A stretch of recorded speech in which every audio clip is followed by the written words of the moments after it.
Patterns of Creativity by S. Chandrasekhar.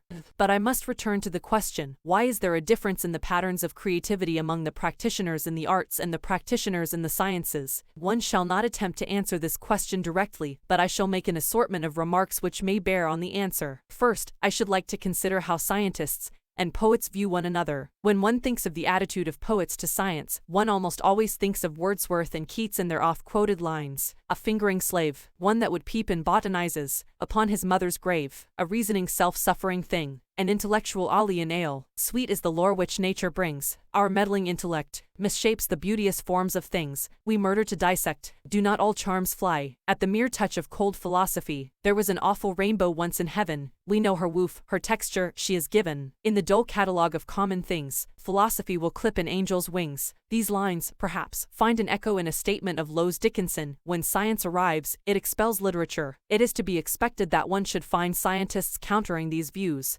Thus, Peter Medawar counters Lowes Dickinson by the case I shall find evidence for is that when literature arrives, it expels science. The way things are at present, it is simply no good pretending that science and literature represent complementary and mutually sustaining endeavors to reach a common goal. On the contrary, where they might be expected to cooperate, they compete. It would not seem to me that one can go very far in these matters by pointing accusing fingers at one another. So, let me only say that the attitudes of Wordsworth and Keats are by no means typical. A scientist should rather consider the attitude of Shelley. Shelley is a scientist's poet. It is not an accident that the most discriminating literary criticism of Shelley's thought and work is by a distinguished scientist, Desmond King-Heal. As King-Heal has pointed out, Shelley's attitude to science emphasizes the surprising modern climate of thoughts in which he chose to live, and Shelley describes the mechanisms of nature with a precision and a wealth of detail unparalleled in English poetry. And here is Whitehead's testimony. Shelley's attitude to science was at the opposite pole to that of Wordsworth. He loved it, and is never tired of expressing in poetry the thoughts which it suggests. It symbolizes to him joy and peace and illumination. I should like to read two examples from Shelley's poetry which support what has been said about him. The first example is from his Cloud, which fuses together a creative myth, a scientific monograph, and a gay picaresque tale of cloud adventure. I am the daughter of earth and water, and the nursling of the sky. I pass through the pores of the ocean and the shores. I change, but I cannot die, for after the rain when never a stain. The pavilion of heaven is bare, and the winds and sunbeams with their convex gleams build up the blue dome of air. I silently laugh at my own cenotaph, and out of the caverns of rain, like a child from the womb, like a ghost from the tomb, I arise and unbuild it again. The second example is from Prometheus Unbound,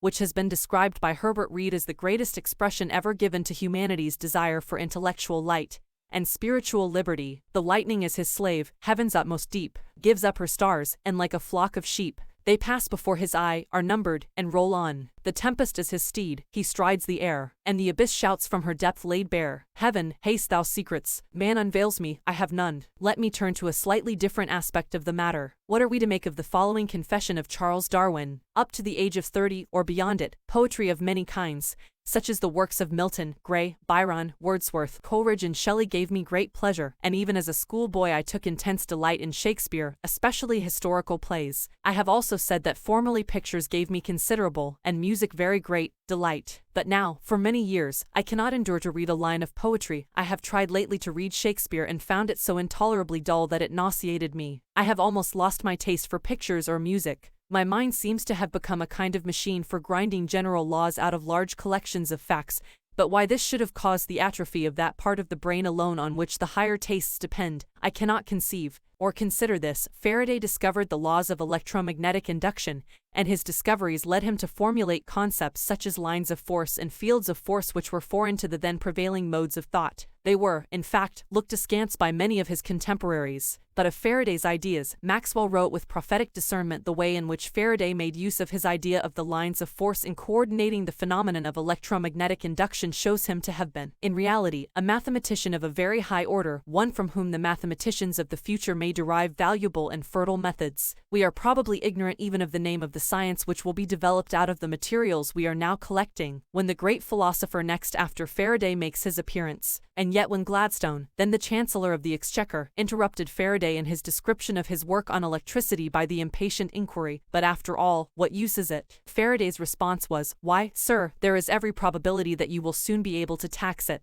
And Faraday's response has always been quoted most approvingly. It seems to me that to Darwin's Newton's confession and to Faraday's response, what Shelley has said about the cultivation of the sciences in his defense of poetry is opposite the cultivation of those sciences which have enlarged the limits of the empire of man over the external world, has, for want of the poetical faculty, proportionally circumscribed those of the internal world, and man, having enslaved the elements, remains himself a slave. Lest you think that Shelley is not sensitive to the role of technology in modern society, let me quote what he has said in that connection. Undoubtedly the promoters of utility, in this limited sense, have their appointed office in society. They follow the footstep of poets, and copy the sketches of their creations into the book of common life. They make space and give time. Shelley's A Defense of Poetry, from which I have just quoted, is one of the most moving documents in all of English literature. W.B. Yeats called it the profoundest essay on the foundation of poetry in the English language. The essay should be read in its entirety, but allow me to read a selection. Poetry is the record of the best and happiest moments of the happiest and the best minds. Poetry, thus, makes immortal all that is best and most beautiful in the world. It arrests the vanishing apparitions which haunt the interlunations of life. Poetry is indeed something divine. It is at once the center and circumference of knowledge, it is that which comprehends all science, and that to which all science must be referred. It is, at the same time, the root and blossom of all other systems of thought. Poets are the hierophants of an unapprehended inspiration, the mirrors or the gigantic shadows which futurity casts upon the present, the words which express what they understand not, the trumpets which sing to battle, and feel not what they inspire, the influence which is moved not, but moves. Poets are the unacknowledged legislators of the world. On reading Shelley's A Defense of Poetry, the question insistently occurs why there is no similar A Defense of Science written by a scientist of equal endowment. Perhaps in raising the question I have, in part, suggested an answer to the one I have repeatedly asked during the lecture.